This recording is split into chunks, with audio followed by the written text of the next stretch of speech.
Friends, मैं संजू मिश्रा फिर accountancy fever में क्लास 11 का चैप्टर अकाउंटिंग इक्वेशन, और आज मैं यहाँ पे इस वीडियो से इस चैप्टर को एंड करूंगा और बहुत इंटरेस्टेड चीज आपको देखने को मिलेगा। आप वीडियो को लास्ट तक देखिए, लाइक करिए, शेयर करिए, सब्सक्राइब करिए एंड होप आप लोग सपोर्ट दोगे तो मैं आपके लिए और बेहतर तरीके से अपने आप को परफॉर्म करने की कोशिश करूंगा। तो चलिए वीडियो को कंटिन्यू करते हैं। हमारा पिछले वीडियो में मैंने 7 ट्रांजैक्शंस आपके साथ शेयर किए थे, उसमें मैं कुछ और टॉपिक्स आपके साथ शेयर करने जा रहा हूं और मैं उम्मीद करता हूं कि इसके बाद आपको लगभग बहुत सारी चीजें क्लियरिटी के साथ क्लियर हो जाएंगे। जब तो फिर आप कुछ प्रैक्टिस करो। जिस क्वेश्चन में, जिस ट्रांजैक्शन में आपको डाउट होता है, आप अनडाउटेडली कमेंट बॉक्स में नोट करो, लिखो। मैं आपको 100% एश्योर करता हूं कि मैं आपको रिप्लाई करूंगा और एक यकीन मानो कि आप इन वीडियोस को देखने के बाद निश्चित रूप से सेटिस्फाइड फील करोगे। आपको लगेगा कि आपको नॉलेज बेहतर तरीके से दिया जाएगा। यहाँ पे जंप करके, कूद करके पढ़ाने का कोई इंटरेस्ट नहीं है। मेरा इंटेंशन है कि आपको टॉपिक कंटेंट समझ में आना चाहिए।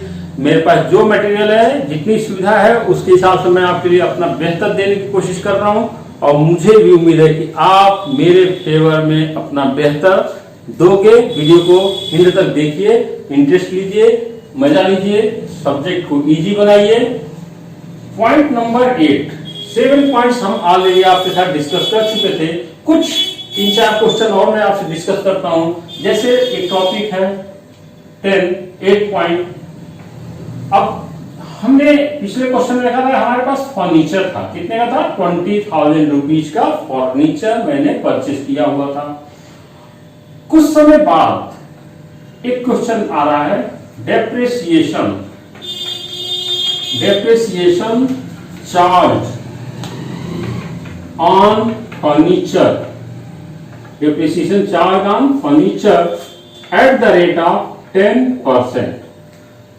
अब इसमें एक नया वर्ड आ गया डेप्रिसिएशन। देखो, आप अकाउंटिंग इक्वेशन में केवल इक्वेशन बनाना नहीं है। मेरा ट्रिक यहाँ पे ये है कि आपको इस टॉपिक के साथ साथ मैं नए वर्ड्स के साथ भी आपको कनेक्ट करते चला जाऊं, जो कि आपको आगे चल करके चैप्टर्स और आने वाले चैप्टर्स में आपके लिए फ्रूटफुल हो सकते हैं।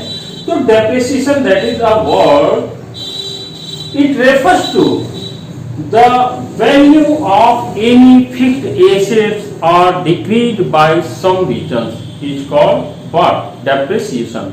When the value of any fixed assets are decreased by some reasons are called depreciation।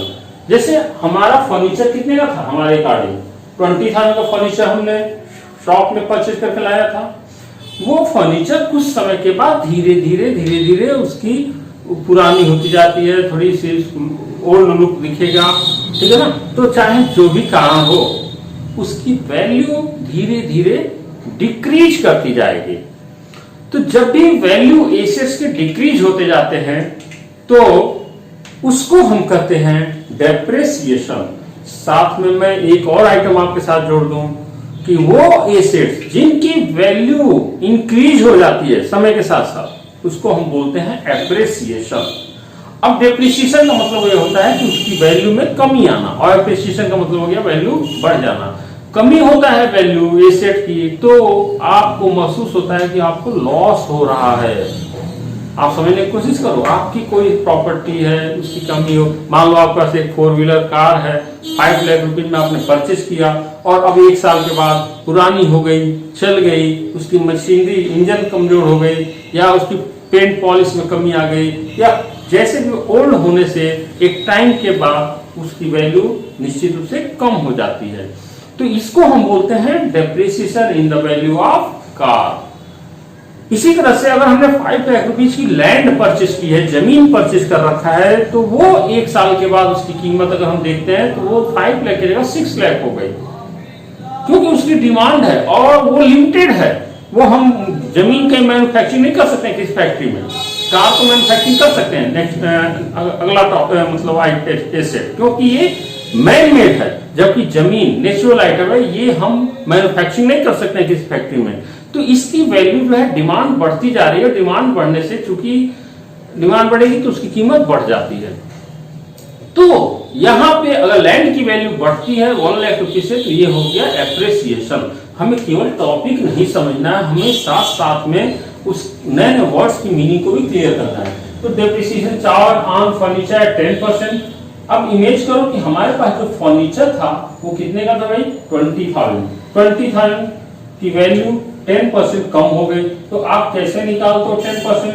20,000 to 10 up by 100, ये आपका हो गया 2,000 रुपीज। मैंने ये फार्मूला रख दिया, इससे आप निकाल सकते हो।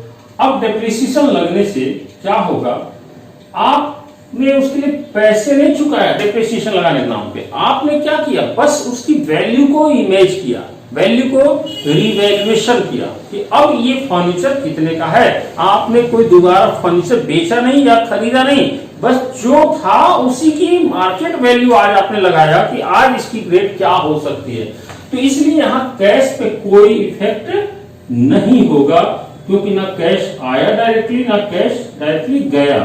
बट ये फर्नीचर अभी देखा जाए, इसकी कीमत 2,000 रुपीज कम हो गई, तो यहाँ अब ये फर्नीचर हमारे पास अवेलेबल है 18,000 रुपीज का। और रही बात स्टॉक, तो फर्नीचर तो स्टॉक है नहीं, क्योंकि वो तो हमारा फिक्स्ड एसेट है, that is not for sale, that's why हमारा एसेट स्टॉक ऐसे ही कंटिन्यू रहेगा। हमारा अगला टॉपिक है डेटर। डेटर भी मतलब जिसको हमने क्रेडिट पे गुड्स सेल किया था वैसे ही रहेगा। अब एक चीज बताओ, यहाँ 2,000 तो कम हो गया, स्टॉक कम हो गया, सॉरी फर्नीचर कम हो गया ड्यू टू डेप्रिसिएशन। क्या लगता है हमें खुशी होगी, हमारी कोई एसेट की वैल्यू अगर कम हो जाए, 2,000 रुपीज कम हो गया, तो निश्चित से मैं यहाँ खुश होने वाला नहीं हूं, मुझे तकलीफ होगा। यानी क्यों कि ये मुझे रियलाइज होता है कि मुझे लॉस हो गया, 2,000 का फर्नीचर की वैल्यू भी कम हो गई। और यहाँ पे आपके दिमाग में लॉस इस्तेमाल हो गया, वर्ड लॉस का इफेक्ट इस पे होगा कैपिटल पे। तो अभी क्या करेंगे हम, यहाँ पे कैपिटल से 2,000 माइनस कर देंगे, और इस तरह हमारा कैपिटल हो गया 93,000। There is no change in the value of bank loan, there is no change into the value of creditor, these are continue। अब अगर देखो आप तो सेम टोटल करोगे, दोनों साइड का टोटल इक्वल आएगा। ये हमारा क्वेश्चन नंबर 8 का रिप्लाई हो गया। अगर हम एक और नया क्वेश्चन बना लें, तो एक नया क्वेश्चन क्या बनाए, क्या बनाया जाए, कुछ आइडिया, कुछ आप लोग बताओ। नहीं बताओगे, मैं बताता हूं क्या होगा। एक क्वेश्चन और हम लेते हैं,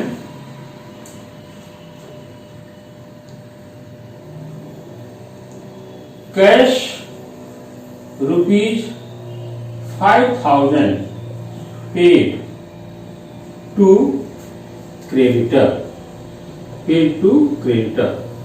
5,000 रुपीज हमने क्रेडिटर को पे कर दिया था। क्रेडिटर को हम क्या बताए थे पिछले वीडियो में, क्रेडिटर क्या होता है, लायबिलिटी, ठीक है ना, लायबिलिटी। मैंने उसको 5,000 दे दिया। आप अगर क्वेश्चन में कंटिन्यू देखो तो क्रेडिटर हमारा दिख रहा था कितने का, 20,000। ये मेरे ऊपर लायबिलिटी है, इन फ्यूचर मुझे पे करना था। बट अभी जो मेरी फाइनेंशियल पोजीशन है उसके हिसाब से मुझे लगता है कि कुछ पैसे मुझे चुका देना चाहिए। तो मैंने अगर क्रेडिटर को पैसे दिए तो क्रेडिटर हमारा 5,000 रुपीज से कम कर देंगे, और ये हो गया 15,000। ये हमारे लिए गुड साइन है कि हम अपनी लायबिलिटीज को धीरे धीरे रिड्यूस करेंगे। इसी तरह से बैंक को अभी हमने पे नहीं किया, तो बैंक हमारा एज यूजुअल रहेगा। ये भी हमारा 93,000 रुपीज ऐसे ही रह जाएगा। इसको ध्यान देना, पैसे गया लेकिन इसको भी एक्सपेंस नहीं मानेंगे। क्यों नहीं मानेंगे, क्योंकि हमारा लायबिलिटी कम हो रहा है, लायबिलिटी पे इसका इफेक्ट डालेंगे। और दूसरी तरफ इफेक्ट कहाँ जाएगा, ये हमारा वैसे ही कंटिन्यू आएगा, 18,000, 45,000 एंड 15,000। चेंज कहाँ हो गई, मैंने क्या दिया उसे, 5,000 रुपीज दे दिया क्रेडिटर को। क्या दे दिया, रुपीज कैश, और कैश कितना अवेलेबल था, 65,000। अभी हमने 5,000 दे दिया, तो ये 5,000 लेस कर दिया हमने, ये हो गया 60,000 रुपीज। और इस तरह से ये हमारा नया इक्वेशन आ गया।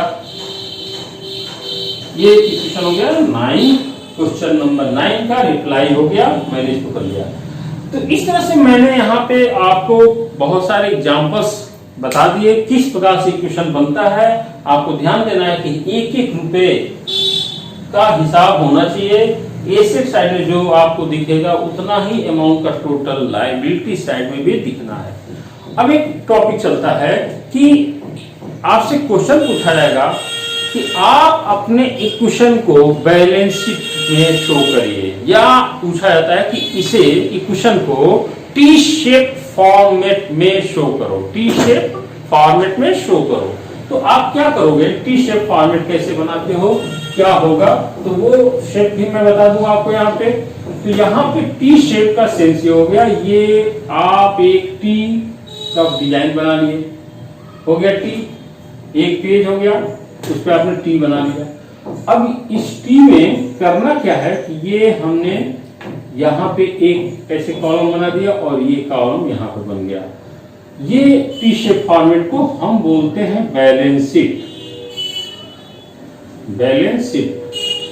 अब इस टी शेप के आइटम्स क्या होंगे, तो ये यहाँ पे हेड हो गया हमारा एसेट्स, यहाँ पे हेड हो जाएगा हमारा लायबिलिटी, और ये हो गया रुपीज, ये भी हो गया रुपीज।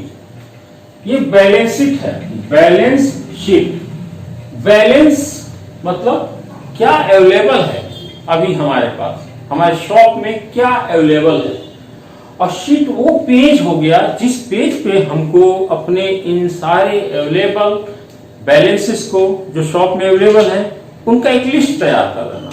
यानी बैलेंस शीट मतलब बैलेंस शीट वो शीट होता है, वो पेज होता है जिस पर हम अपने बिजनेस के सारे उसको एसेट्स को, कैपिटल को और लायबिलिटीज को हम एक फॉर्मेट में पुट अप कर देते हैं, और इसलिए इसका नाम रख देते हैं बैलेंस शीट। तो अभी हमारे बिजनेस में कौन कौन से एसेट अवेलेबल हैं, तो ये क्या था, ये हमारा कैश। तो कैश को हमने यहाँ रख दिया। कैश कितना अवेलेबल है बिजनेस में, 60,000 रुपीज। इसके बाद अगला हमारा आइटम क्या था, ये था आई थिंक फर्नीचर। मैंने मेन हेड डिलीट कर दिया, मूव कर दिया, तो सोच करके काम करना है। ऐसे आप लोग भी सोचो क्या हो सकता है, 18,000 रुपीज फर्नीचर। नेक्स्ट टॉपिक था हमारा स्टॉक, ये हो गया स्टॉक। स्टॉक हो गया 45,000 रुपीज। और ये हो गया हमारा डेटर्स, जिनसे इन फ्यूचर को पैसे लेने हैं, तो डेटर्स ये हो गया 15,000 rupees. These are the list of all assets which are available into our business। ये वो एसेट्स हो गए जिनको हमने एक तरफ लिस्टिंग कर दिया। अब हमारी बात आती है दूसरा साइड, जो किसको डिनोट करता है, जो किसको रिप्रेजेंट करता है, कैपिटल को और लायबिलिटीज को।